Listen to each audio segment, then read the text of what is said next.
Hello everyone, welcome to this video. Today is going to be a short one. I've been dealing a lot lately with a lot of customers in DevOps and implementations and so on. And I've been noticing most of the time that most of my customers don't actually know what Azure Artifacts is, or they never bother to use it or whatever. So I thought, maybe this is a broader problem than I thought, and I thought, to tackle this using a very quick video, just showcasing the features of Azure Artifacts, let you know exactly what it's used for. So first, let's understand when do we use Azure Artifacts. So Azure Artifacts, best case scenario to be used if you have CI/CD pipelines that have dependencies among them. So for example, you need to build project 1 first in order to generate a binary, and that binary is going to be a dependency for project 2. And you need a way to store these binaries safely and securely and away from prying eyes, but you also need them to be available all the time. You also need them to be there regardless of where you are, and so on. And what Azure Artifacts basically does that. It allows you to share these binaries and share these packages regardless of what programming language you're using, and basically have this available for your programs that you're writing, and so on. The other use is that you can actually cache the binaries or the packages that you're actually using in your applications, just in case they disappear from the internet. So let's assume you have this application, enterprise application that you're working on, and that enterprise application, depends on some JSON parsing or XML parsing library that's out there from the internet. And so every time you compile your application, it's going to basically grab a hold of this, at least compile it on a new machine, like a DevOps agent or something. It's going to grab a hold of this binary or this package and download it and use it as a dependency to be able to build your own software. But then what if this package disappears off the internet? It doesn't exist anymore, or this version, or the repository where you're working off is down, or something like that. How are you going to handle it then? So then you need like a backup repository. Actually, in such case, the Azure Artifacts is going to be the main repository where you cache all your packages that you're using, so that you are able to find them regardless of whether the original repository where this package came from still exists or not. So I think this is a very neat feature. So whatever we're going to do, most of it is language agnostic, so it will work regardless of whatever language, and we're going to discuss it. But I just wanted to let you know that I'll be using Java to do the demos for today. The reason I'm using Java is just it's so popular. The Maven tool, sometimes it's a little bit complicated to manage, and so I think it's like the best case I can demonstrate what this tool can actually accomplish. So what I have here, I'm just going to go and delete this project. You don't need to see this one. And I have an existing project right here. I'm going to delete it. I'm just gonna start fresh.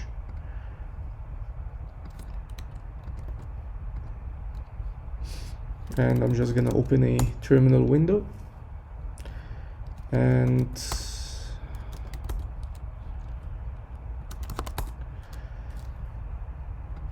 let's see.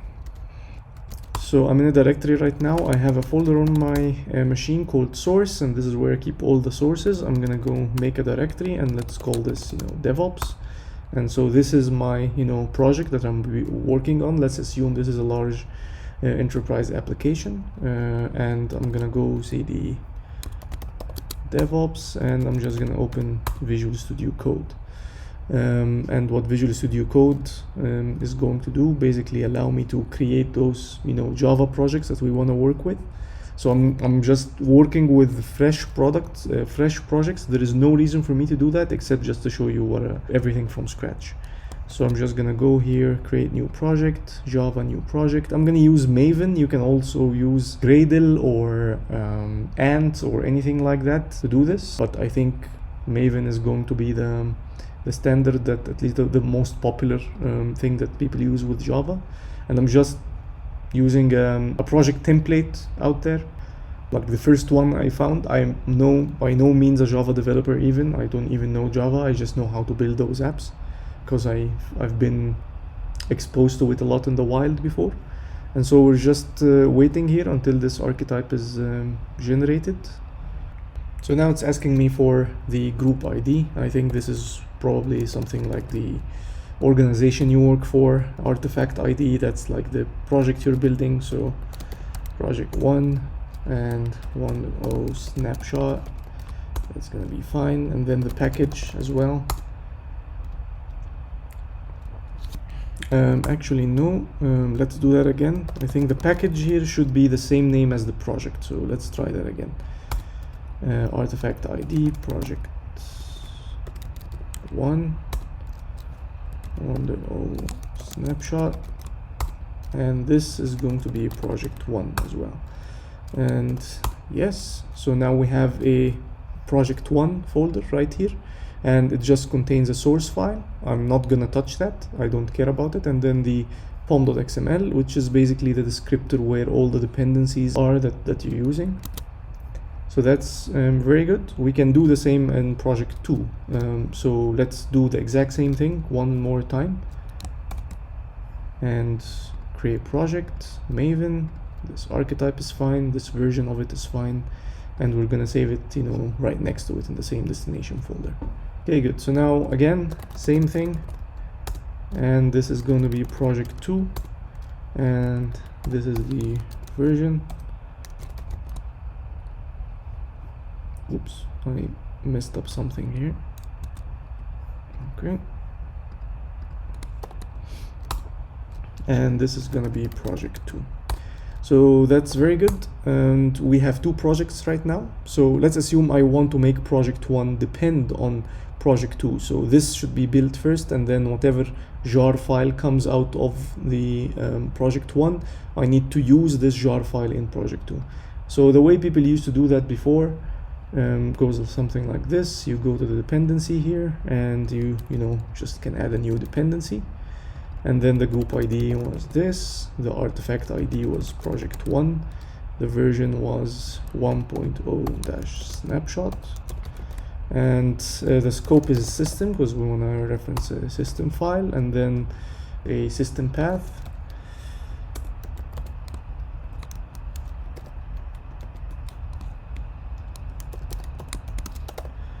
So and here this would be where the jar file were. So you would do something like, you know, base dir and you know, lib, and then project 1, you know, and then dash 1.0 dash snapshot, you know, the name of the thing .jar. And this is where you'd expect this to be. So you kind of have to go to let's first save this one, and then I'm just gonna come here and go to project 1, and I'm just gonna do Maven compile just to compile this. Good. And then Maven package, and that actually, you know, runs the code and gives me the binary. So that's good enough. So now I should have a target folder, and the target folder should contain the jar file. So now what I should do is I should, you know, come here and create a new folder inside this one. I call it lib. And then what people used to do is just, you know, copy this file from here to here. And then here in the pom.xml, you know, in this system path location, you would be able to build. So let me first, you know, like just cut this out and then do this as test again.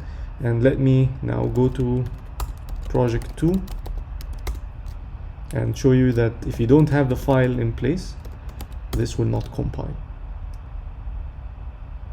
So as you can see here, this one is missing, you know, no dependency information available. So it did compile, but like the dependency is missing. So if you actually had code referencing, you know, this jar file, it wouldn't work, and then it wouldn't compile, of course. And again, if I wanted to package, so do something like Maven package. Again, now you would have a problem because you actually can't resolve this, you know. So let's bring this back to system and put this like this again, and now do the Maven package. All right, now it works. Okay, that's good. So now I have a a target file as well. This works in a typical, one developer environment, but now let's assume there are two different teams responsible for this. You'd have to come and update the version of this every time, and reference the new version right here, and it's a big mess. So what you want to do probably is have a central location where you save those jar files, and then every time project 2 builds, you want to compile project 2, every time it's going to go ahead and seek the latest file, and then you don't need this one anymore. So this is kind of the setup that we want to do. So the first thing I'm going to do is just create a new project on Azure DevOps, and new project, I'll call this DevOps Artifacts, just to show you. Let's do a private project, that's fine. Okay, good. So now that we have that ready, now we can go to repos and we upload the code. So let's go ahead and we wanna go to terminal, and so this is the folder where I have everything. So the first thing I will do is just I'll create a I'll do git init, just initiating this as a git repository, and then we'll just create a git ignore file. So touch.gitignore, and the reason I want to do a git ignore is I want to ignore the the lib and the target folders. So you see, after we've done a compile, we have target folders right here containing all the jar files and the compiled classes. Don't need any of that in my code. I also don't need the the lib. If whatever libraries are there that you depend on, it should come from a repository, not from a local folder on the project itself. So to discourage bad behavior, we're just gonna add a git ignore to that. So git ignore, and now let's do just a target and lib. We don't want any of those, and that seems to be good. So just checking this was done properly, and it's done properly. So now we can git add all, and then git commit. First commit. That's good. So now we have all our files in the repository. Now we need to add the origin, and I'm just gonna go grab the URL of the origin from here, and that seems to be the one.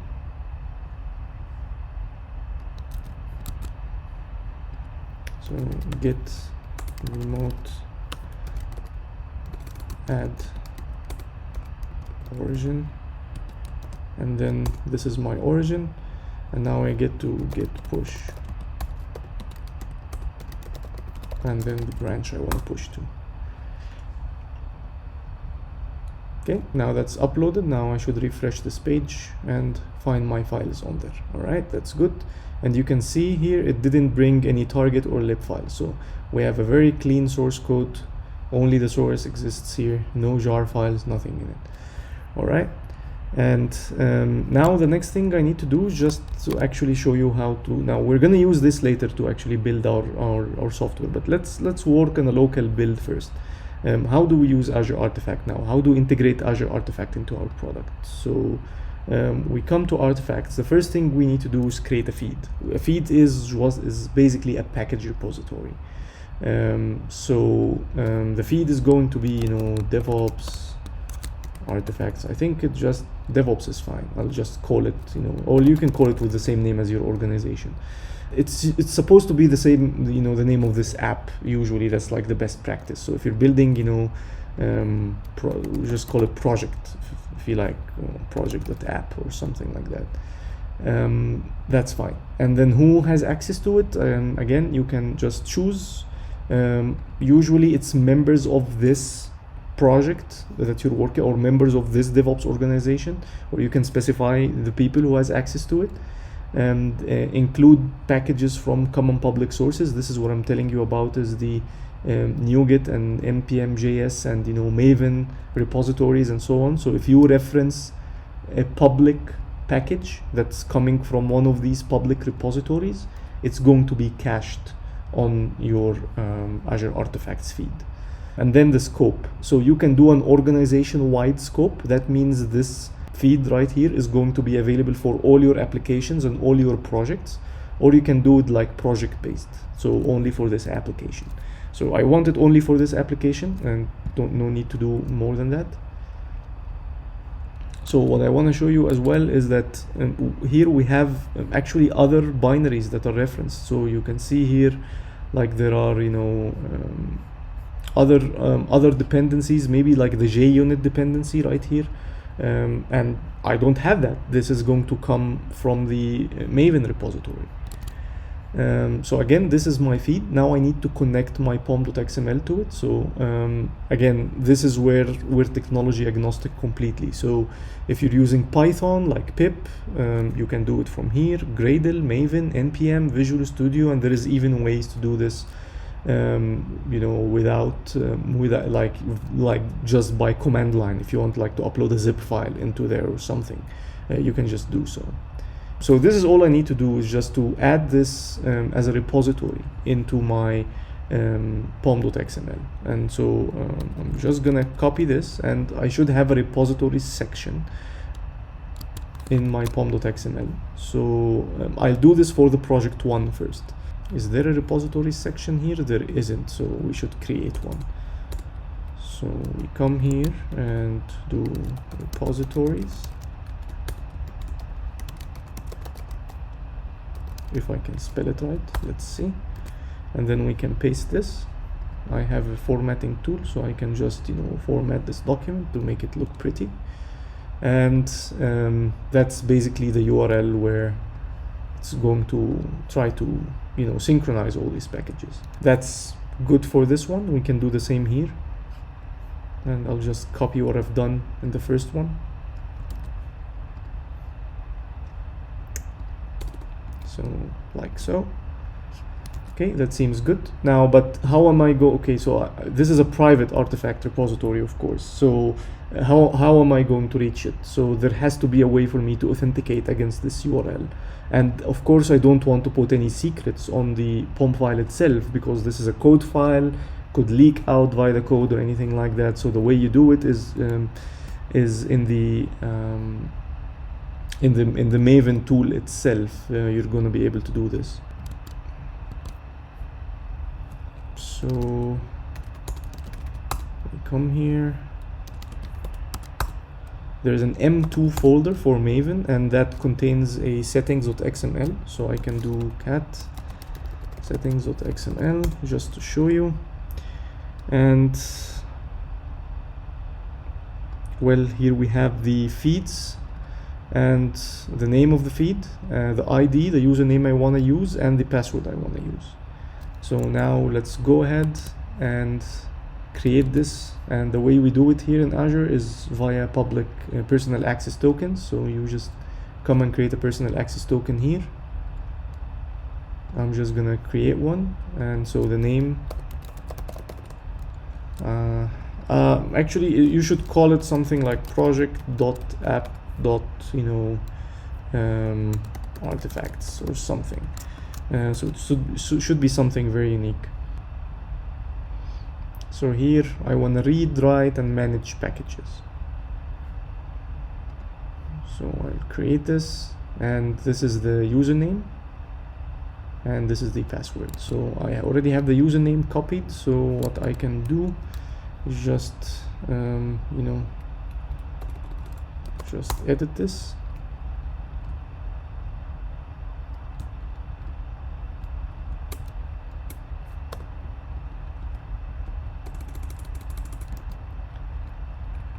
And this is also going to be the name of the feed itself. And here we put the password for the feed. Don't worry, by the time you watch this video, these passwords will not exist. And I want to copy that and want to paste it here. That's good. So now my local Maven repository can actually reach this. Now if we look into this project, artifacts,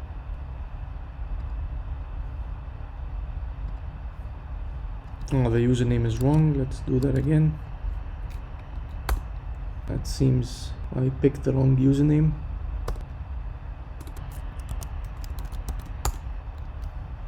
I think here in the distribution management section as well. So I just want to make sure I connect to this properly. And again, so this is just not as simple as this. I need to paste this one. Okay, so now as you see, the URL is different. I think the first one had a problem with it. And then there is the distribution management section. It does not exist, so we gotta create it. And again, do something like this. I'm just gonna copy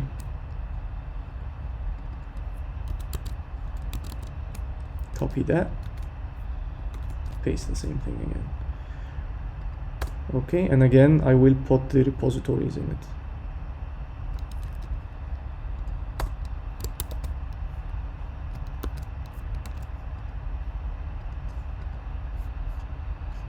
Okay, good. So this was project 2. I'll copy this part so that I don't keep repeating myself.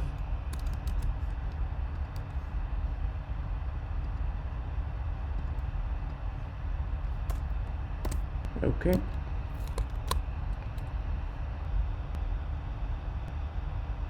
Maven deploy.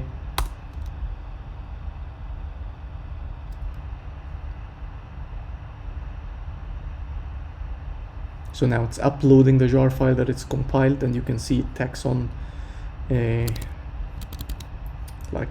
date placeholder on it and so on. And now if we refresh this, now you're going to see now this, project 1 and the version of it. And again, you can just, if you want to use this, then you can just connect to this feed like this.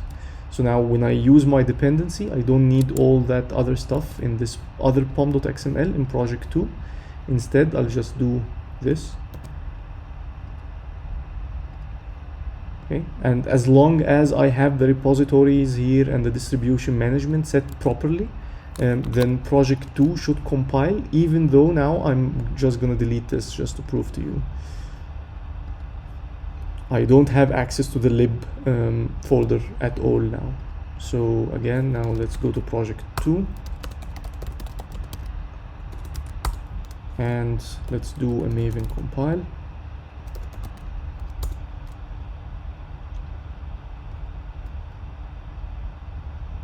Good, so now as you saw, it downloaded the project 1 from our URL right here, and then Maven deploy.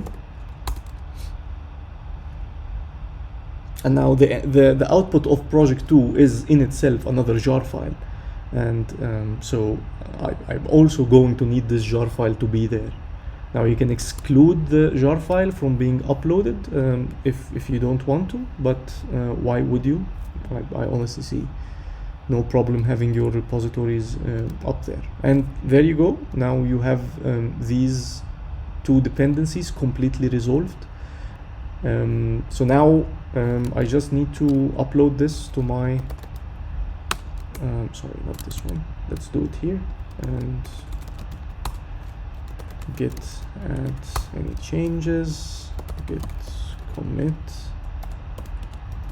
edit pom.xml, and then git push version master. Good. So now my code should reflect those changes now. Yep. So that's very good. So now we can create a pipeline, and our pipeline is going to run this on a build agent. The only problem we have is our build agent will not know how to access this artifact. So that's just what I'm going to show you. And now we can build, because we did this, we can build those two projects independently.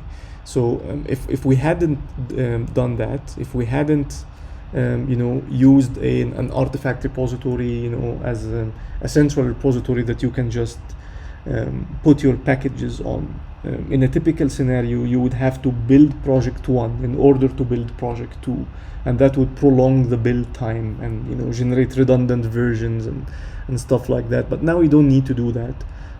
You can just simply build project 2 by itself, and in fact that's what I'm going to do.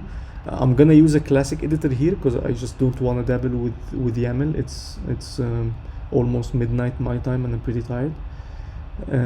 So yeah, we're just gonna use this. That's fine.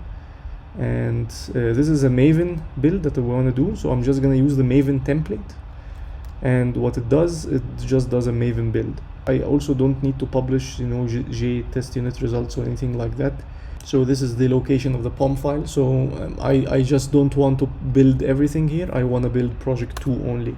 I'm just gonna call it, you know, project 2 Maven CI, continuous integration is short. And here I don't want to build everything or any POM file you find. I just want to build POM files into project 2, so this one basically.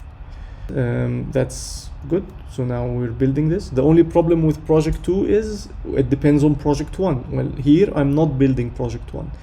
I just want to build project 2. So project 1 jar file is gonna come from the artifact. So let's save.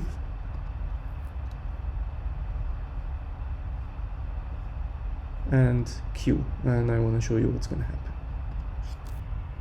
So we're just going to go see the logs for this and track what it's doing. Okay, so as we can see, the build has failed, and the reason this build failed is it cannot resolve the dependencies, and there is a very simple reason why it can't resolve the dependencies. It doesn't have permission to do so.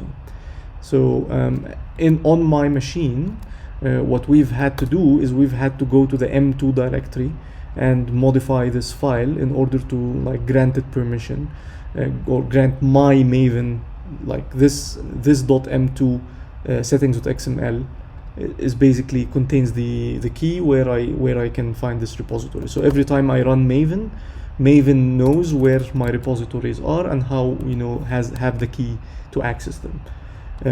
But here we're using just a random agent from Azure DevOps, and that random agent doesn't know how to reach my repository. So it's gonna need to do so. The way we do that is just we modify our pipeline very quickly.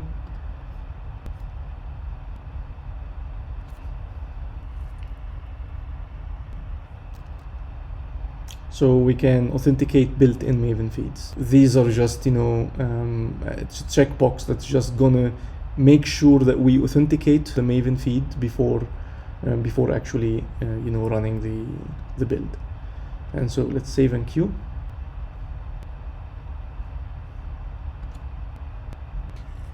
Okay, awesome. So as you can see, this Maven build job has been completed successfully. And so it could authenticate this time because of the checkbox we did.